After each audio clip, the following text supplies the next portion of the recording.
I personally like standards-based grading. I think that it gives you a better idea of your understanding rather than an A, B, C, or D, or an F. I also think that when you standard-based grade, you're less focused on the letter that you're getting and the points, and more focused on your understanding. Standards-based grading, I really like it. I think it's scary to a lot of people because it's new. I mean, the same system that we've had forever, I was doing that back in the 80s, so I think it's not comfortable for people, but I think once they make that transition, it's really good for people.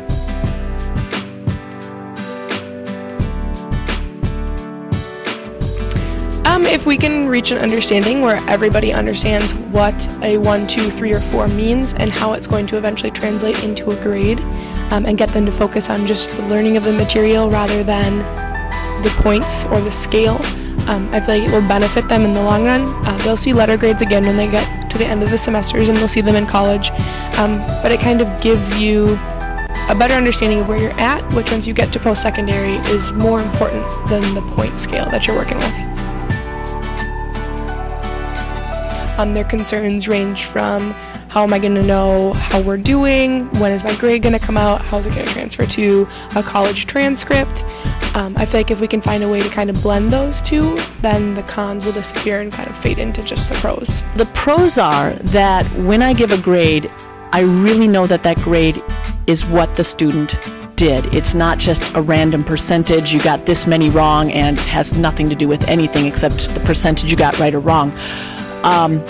The cons are that, like I said, it's unfamiliar, and so people are figuring it out, and anytime you're doing things new, you're going to make mistakes. So I think we're in a transition time, and, you know, that's hard.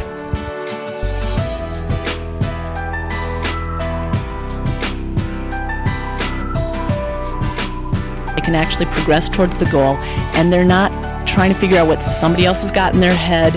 It's clearly laid out, and they're working towards it, and they're improving themselves, and they're becoming stronger.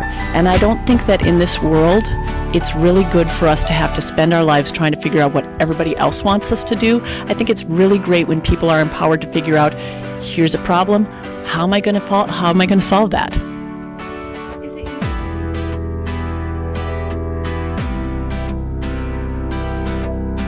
The more prepared you are in terms of material that you've learned, the better.